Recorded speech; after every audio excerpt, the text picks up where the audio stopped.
Hello नमस्कार जय हिंद मेरे प्यारे भाइयों। आप लोगों की मध्य प्रदेश हाई कोर्ट में सहायक ग्रेड 3 की जो वैकेंसी आई है उसके बारे में हम लोग डिस्कस करने वाले हैं। 1174 आप लोगों के पद आए हुए हैं, तो हम लोग यहाँ पर देखेंगे कि भाई उसका जो सिलेबस है वो क्या रहने वाला है, आयु यानी एज का क्राइटेरिया क्या रहने वाला है और क्वालिफिकेशन आप लोगों की क्या रहने वाली है। ठीक, तो सारा का सारा इस वीडियो में हम लोग डिस्कस करने वाले हैं। और परीक्षा का आपका पैटर्न क्या रहेगा, तो चलते हैं मेरे भाई, आपके फॉर्म कब से भरना चालू हो रहे हैं, ये सब चीज़ें हम लोग इस वीडियो में डिस्कस करने वाले हैं। तो आप लोगों के 1174 पद इस वैकेंसी में हैं। ठीक, सबसे पहले तो आप लोगों के ऑनलाइन आवेदन भरने की जो तिथि है आपकी वो 17/8/2026 से मेरे भाई आपके ऑनलाइन फॉर्म भरे जाएंगे। ठीक, कहने का मतलब अब आज से आप लोगों के 2 दिन बाद जो है वो फॉर्म भरना क्या हो जाएंगे, शुरू हो जाएंगे। और अंतिम तिथि क्या है, तो अंतिम तिथि आपकी 15/9/2026। कहने का मतलब लगभग आप लोगों को मेरे भाइयों 1 महीना इसमें फॉर्म भरने के लिए मिल रहा है। ठीक, अब आगे आवेदन की त्रुटि सुधार सकते हो आप लोग 19 तारीख तक। ठीक, फिर मेरे भाई ये सब चीज़ें हैं। अच्छा सर, परीक्षा कब होगी, परीक्षा की तिथि के बारे में इन्होंने बोला है कि बाद में सूचित किया जाएगा। मतलब यानी आपको ये बोले हैं ये कि www.mphightcourt.gov.in इस साइट को देखते रहना है और इस पर आप लोगों को इस वेबसाइट पर मध्य प्रदेश हाईकोर्ट की वेबसाइट पर आपको अपडेट कर दिया जाएगा कि इसका एग्जाम कब होगा।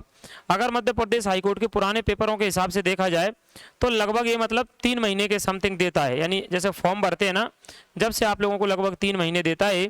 ठीक, तो आप लोग लगभग ये समझो कि अभी अगस्त में आपकी वैकेंसी आ गई है तो अक्टूबर के समथिंग आप लोगों का एग्जाम होने की संभावना रहेगी इसमें। ठीक है, आगे देखो। अच्छा, इसमें सहायक ग्रेड 3 पद का नाम क्या है मेरे भाई, सहायक ग्रेड 3 है। इसमें आप लोगों का जो वेतन है वो 5,200 से 20,200 यानी ग्रेड पे 19 का वेतन रहता है। ठीक, ग्रेड पे कितने का रहता है, 19 का वेतन रहता है। मतलब 19,500 से लेकर के 62,000, 19,500 से लेकर के कितना 62,000 ये आप लोगों का वेतन रहता है, पेमेंट रहते। कितने पद आए हैं सर इसमें मेरे भाइयों, इसमें 1174 पद आए हैं। 1174 पद आप लोगों के आए हुए हैं। ठीक, अब चलते हैं इसमें कुछ बातें हम लोग और डिस्कस करते हैं। जैसे ये फिर आप लोगों के ये है कि SC ST OBC कितने कितने पद अलग अलग से है, तो ये आप लोगों के लिए वो स्लाइड लगी हुई है। बाकी टोटल मेरे भाई आपके पद कितने हैं, 1174 पद है। सभी कैटेगरी के लिए पद हैं क्या सर, हाँ भाई सभी कैटेगरी के लिए इसमें पद आप लोगों के लिए दिए हुए हैं। अब अगली बात करते हैं, एज आयु कितनी है। अगर आयु की आप लोग बात करोगे तो जो मेरे भाई UR कैटेगरी से अनारक्षित श्रेणी में आते हैं उनके लिए 40 वर्ष रहेगी। ठीक, EWS वालों के लिए भी 40 वर्ष रहेगी। आयु कितने से सर, 18 वर्ष से, 18 वर्ष की आयु से लेकर के 40 वर्ष की आयु तक आप लोगों का क्या रहना है मेरे भाई, बेहतर रहना है। अब इसमें कहा गया मध्य प्रदेश में OBC अनुसूचित जाति जनजाति, ठीक मेरे भाई इनके लिए क्या रहेगी, 45 साल तक रहेगी। कितने साल तक रहेगी, 45 वर्ष तक रहेगी। और मध्य प्रदेश राज्य के शासकीय निगम मंडल स्वशासी संस्था के जो कर्मचारी हैं, नगर सैनिक हैं, ठीक उनके लिए भी 45 वर्ष आप लोगों की आयु रहने वाली है। कहने का मतलब UR के लिए 40 साल तक, 18 से 40। बाकी OBC SC ST मेरे भाई 18 से कितने तक, 45। ठीक, और मध्य प्रदेश में कोई और काम करता है किसी संस्था में, ये आप लोगों के सामने लिखा है, तो उनको भी 18 से 45 साल रहेगी। सर इसका सिलेबस क्या है, तो सिलेबस के बारे में बात करेंगे। ठीक, परीक्षा का पैटर्न क्या है वो भी हम लोग देखेंगे। इसमें मेरे भाई आप लोगों की GK और GS आना है, GK GS आना है और MP GK भी आप लोगों की आना है, जिसके 20 क्वेश्चन रहेंगे आप लोगों के 20 नंबर के रहेंगे। 20 क्वेश्चन रहेंगे 20 नंबर के रहेंगे। और ये 20 क्वेश्चन आपके हिंदी और इंग्लिश मीडियम दोनों में होंगे, हिंदी और इंग्लिश मीडियम दोनों में होंगे मेरे भाई। ठीक, मैथ और रीजनिंग के कितने रहेंगे, तो मैथ और रीजनिंग के भी 20 क्वेश्चन रहेंगे। ये भी आप लोगों के हिंदी और इंग्लिश मीडियम दोनों में रहेंगे मेरे भाई। आगे अगर हम लोग बात करें तो जनरल हिंदी यानी हिंदी भी आप लोगों की जोड़ी गई है, जिसके 20 क्वेश्चन रहने वाले हैं और वो भी 20 के 20 क्वेश्चन, इसका माध्यम भी हिंदी होगा। कहने का मतलब ये है कि GK का माध्यम दोनों रहेगा, हिंदी और इंग्लिश। ठीक है, मैथ रीजनिंग का भी दोनों रहेगा। हिंदी का तो ये तो हिंदी में ही आएगी मेरे भाई। इंग्लिश जो है ना वो भी आप लोगों की इसमें रहने वाली है 20 क्वेश्चन 20 नंबर के। ठीक, 20 क्वेश्चन 20 नंबर के इंग्लिश रहने वाली है। और मेरे भाई इसमें कंप्यूटर नॉलेज आएगी, 20 क्वेश्चन आप लोगों के 20 नंबर के रहने वाले हैं। और कंप्यूटर के जो क्वेश्चन रहेंगे ना वो इंग्लिश मीडियम में रहेंगे, इन्होंने बोला है यहाँ पर देखो। ठीक सर, कंप्यूटर के क्वेश्चन इंग्लिश मीडियम में रहेंगे तो हम कैसे कर पाएंगे, तो मेरे भाई कंप्यूटर में तो जो हम लोग हिंदी में भी पढ़ते हैं ना, उसके ज्यादातर टर्म हम लोग कंप्यूटर के इंग्लिश वाले यूज करते हैं। अब टोटल 100 क्वेश्चन रहेंगे, 100 नंबर के रहेंगे। अब बहुत सारे लोग कहेंगे सर क्या नेगेटिव मार्किंग है, क्या माइनस मार्किंग है क्या? तो मेरे भाई इसमें ये कहा गया है 100 अंक के प्रश्न रहेंगे और हर प्रश्न का आपको 1 अंक दिया जाएगा, और कहीं ये नहीं लिखा, अच्छा 120 मिनट यानी 2 घंटे का पेपर होगा आपका। क्या घंटे का पेपर होगा? 2 घंटे का पेपर होगा, और इसमें कहीं भी ये नहीं लिखा कि इसमें नेगेटिव मार्किंग होगी, मतलब आपकी नेगेटिव मार्किंग कहीं नहीं होगी, ठीक, क्योंकि इसमें लिखा ही नहीं है। पूरे नोटिफिकेशन में आप देखोगे तो नेगेटिव मार्किंग नहीं लिखी। इसका मतलब ये है कि आपका 1 नंबर का 1 क्वेश्चन रहेगा, ठीक, 100 नंबर के 100 क्वेश्चन रहेंगे और नेगेटिव मार्किंग आपकी नहीं रहेगी। आ जाओ मेरे भाई आगे चलते हैं। अच्छा, क्वालिफिकेशन क्या क्या चीजें होनी चाहिए? तो ये इन्होंने बोला है कि एक तो आपके पास ग्रेजुएशन होना चाहिए, किसी यूनिवर्सिटी से आपके पास ग्रेजुएशन होना चाहिए। दूसरा इन्होंने बोला है मेरे भाई आपके पास सीपीसीटी होनी चाहिए, सीपीसीटी, तो सीपीसीटी का स्कोर कार्ड आपके पास होना चाहिए।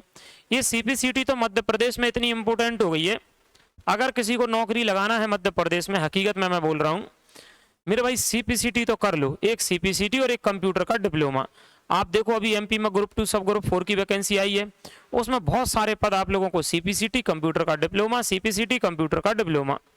अभी देख लो ये हाई कोर्ट की वैकेंसी आई है, ग्रेजुएशन सीपीसीटी और देखो 1 ईयर का कंप्यूटर का डिप्लोमा, मतलब डीसीए पीजीडीसीए ये सब आपके पास होना चाहिए। तो 3 क्वालिफिकेशन होना चाहिए, और 1 साल के कंप्यूटर डिप्लोमा में इन्होंने कुछ बातें और बोली हैं कि अगर आपने डीसीए पीजीडीसीए नहीं करा हो, देखो भाई ग्रेजुएशन होना चाहिए, सीपीसीटी होना चाहिए, ये तो कंपलसरी है। और मैंने ये बोला है एमपी में जिसको नौकरी चाहिए आने वाले समय में, भाई ये चीज़ें होनी चाहिए। अकेले ग्रेजुएशन करके बैठे हैं कोई मतलब नहीं, आएगी वैकेंसी लेकिन उतने मतलब आपको कंपटीशन कम चाहिए, नौकरी जल्दी लगाना है, हर जगह आपको ऐसा है कि यार हमारे पद आए हैं, तो ग्रेजुएशन सीपीसीटी कंप्यूटर का डिप्लोमा जगह जगह ये मांगा जाएगा आप लोगों से। टेक्नोलॉजी का जमाना है तो ये आप लोग कर लो भाई, ठीक। हालांकि ये 10th 12th ग्रेजुएशन वाली पोस्टें भी आएंगी, पर यहाँ पर ये है कि कंपटीशन कम रहेगा, वैकेंसी ज़्यादा रहेंगी। आओ देखो, अब अगर आपके पास डीसीए पीजीडीसीए नहीं है सर, तो फिर आपके पास इन्होंने बोला है कि यहाँ पर आपके पास इनमें से कोई चीज़ होना चाहिए, ठीक है। क्या होना चाहिए? बोला है कि पॉलिटेक्निक वगैरह हो आपके पास, कोपा से आईटीआई हो, ठीक है। और भी बोला है इन्होंने बी वगैरह हो आपके पास आईटी और कंप्यूटर से, ठीक, बीएससी वगैरह हो, मतलब ये सब चीज़ें इन्होंने बोला कि अगर ये चीज़ें आपके पास हैं, आईटी और कंप्यूटर से बीटेक, ठीक, बीएससी वगैरह, ठीक, कंप्यूटर साइंस में मेरे भाई पॉलिटेक्निक डिप्लोमा, तो फिर आप लोगों को यहाँ पर छूट मिल जाएगी। किससे? 1 साल के डिप्लोमा से। ये बोला है ये सब समान माना जाएगा, उस कंप्यूटर डिप्लोमा से आपको क्या मिल जाएगी? छूट मिल जाएगी। लेकिन ये 2 चीज़ें तो कंपलसरी है। कौन कौन सी? ग्रेजुएशन और सीपीसीटी, ग्रेजुएशन और क्या? सीपीसीटी। आओ देखो, ये तो मैंने बोला है कि अब 1 साल का डिप्लोमा नहीं है तो बाकी चीज़ें आपकी चल जाएंगी। अब सर यूआर कैटेगरी जो है ना मेरे भाई, अनरिजर्व के 943 रुपये आप लोगों के लगेंगे फॉर्म भरने के, और 743 रुपये लगेंगे किसके? ओबीसी एससी एसटी ईडब्ल्यूएस, ठीक है। अनारक्षित यूआर और मध्य प्रदेश राज्य से बाहर के जो लोग रहेंगे उनके तो लगेंगे 943, और बाकी OBC SC ST EWS Madhya Pradesh के मूल निवासी दिव्यांग इनके लगेंगे 743 रुपये आप लोगों के ये फॉर्म की फीस लगेगी, ठीक। सर यहाँ तो 200 और 0 लिखा है भैया, ये परीक्षा शुल्क है, ये पोर्टल का है, ये रुपए इनके पोर्टल के हैं। इन्होंने कहा ये पोर्टल के भी देने पड़ेंगे आपको, तो टोटल वो है फीस वहाँ पर परीक्षा फॉर्म की।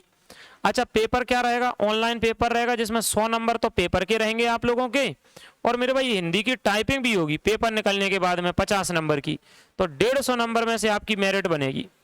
जो मेरिट है वो आपकी 150 नंबर में से बनेगी। और इन्होंने बोला है कि टाइपिंग भी हिंदी में, टाइपिंग किस में चाहिए भैया? हिंदी में चाहिए। टाइपिंग किस में चाहिए? हिंदी में टाइपिंग चाहिए, ठीक है। अब बहुत सारे लोग बाद में कहेंगे सीपीसीटी किस में होना चाहिए, तो सीपीसीटी हिंदी इंग्लिश दोनों में होती है, पर अगर आपकी हिंदी की टाइपिंग निकली है तो आप फॉर्म को अप्लाई कर सकते हैं। 2 घंटे का टाइम तो मैंने पेपर का बता ही दिया था। अब इन्होंने बोला हिंदी की टाइपिंग जब करवाएंगे तो लगभग 350 वर्ड होंगे उसमें 50 नंबर के, और 10 मिनट दिए जाएंगे आपको। 10 मिनट मतलब आप लोगों को पता है मेरे भाई, 350 से 10 को डिवाइड करोगे 1 मिनट में लगभग 35 वर्ड आपको क्या करने हैं? टाइप करने हैं। 1 मिनट में 35 वर्ड लगभग आपको टाइप करने हैं। ये बाद में जो 50 नंबर के लिए आपको टाइप करने हैं, मतलब 150 का टोटल रहेगा ना, तो 100 का पेपर रहेगा और 50 नंबर की टाइपिंग करवाएंगे। और सीपीसीटी तो अलग मांगी है, वो तो अलग ही है। आ जाओ, लेकिन इन्होंने कहा है कि अगर आप गलती करते हो, कई चीज़ों को छोड़ देते हो, गलती करते हो, तो इसके लिए आधा नंबर आपका टाइपिंग में से काटा जाएगा, और इन्होंने एक और बात बोली, अगर आप बार बार बैक स्पेस लगाते हो ना तो 0.10 अंक काट लिए जाएंगे। मतलब पेपर में नेगेटिव मार्किंग नहीं है, लेकिन टाइपिंग में नेगेटिव मार्किंग है। किस में नेगेटिव मार्किंग है? टाइपिंग में। तो टाइपिंग आपको अच्छे से आना चाहिए। और हिंदी टाइपिंग रेमिंगटन गैल में ही आयोजित होगी। मतलब इस फॉन्ट को आप लोग देखना, इस फॉन्ट में जो है वो टाइपिंग होगी, ऐसा इन्होंने बोला है। ठीक है भाई, ऐसा इन्होंने बोला है। बाकी ये तो ये है कि मिनिमम नंबर इस कैटेगरी को इतने इतने लाने पड़ेंगे, लेकिन आपको पता है इतने तो सब ले आते हैं। जो सिलेक्शन होगा वो तो आप लोगों के जिसके ज़्यादा नंबर होंगे उसी का सिलेक्शन होगा मेरे भाई। ठीक, चलो बाकी अंतिम चयन सूची बनेगी जिसे मध्य प्रदेश हाईकोर्ट की वेबसाइट पर अपलोड कर दी जाएगी। तो ऐसे ही लगातार जो वैकेंसियाँ आती हैं मेरे भाइयों, मैं आपके लिए वीडियो बनाता और बहुत सारी वैकेंसियों के लिए मैं पढ़ाता भी हूँ आप लोगों को यूट्यूब पर। ठीक, तो आप लोग जरूर हमारे टेलीग्राम चैनल से जुड़ना। रामनिवास सर क्लासेस अपना टेलीग्राम चैनल का नाम है। तो रामनिवास सर क्लासेस अपना टेलीग्राम चैनल है, इससे जुड़ना। यहाँ पर बाकी चीज़ें, और हाँ ये वाला जो डिटेल में नोटिफिकेशन है वो भी इधर डलवा दूंगा। तो ये चीज़ें, इससे आप लोगों को जुड़ना है। उम्मीद है मेरे भाइयों आप लोगों को जो वीडियो है वो पसंद आई होगी। ठीक, चैनल पर नए हैं चैनल को सब्सक्राइब करना है, वीडियो को लाइक और शेयर जरूर करना है, ज़्यादा से ज़्यादा लोगों तक मेरे भाई इस वीडियो को पहुँचाना है। और कमेंट कर सकते हैं आप लोगों को वीडियो कैसा लगा। अगर आपके पास एक क्वालिफिकेशन है तो फॉर्म आप लोग भर सकते हैं। मैं बार बार बोल रहा हूँ, जिनके पास नहीं है आगे की भर्तियों के लिए जरूर कर लो मेरे भाई। जो लोग ग्रेजुएशन करके बैठे हैं, कंप्यूटर का डिप्लोमा करके बैठे हैं, सीपीसीटी जरूर कर लो आप लोग। ठीक, जो सीपीसीटी करके बैठे हैं वो कंप्यूटर का डिप्लोमा कर लो, डीसीए पीजीडीसीए वगैरह। ठीक है भाई, तो अभी के लिए इतना, फिर मिलेंगे हम लोग नेक्स्ट वीडियो में। जय हिंद।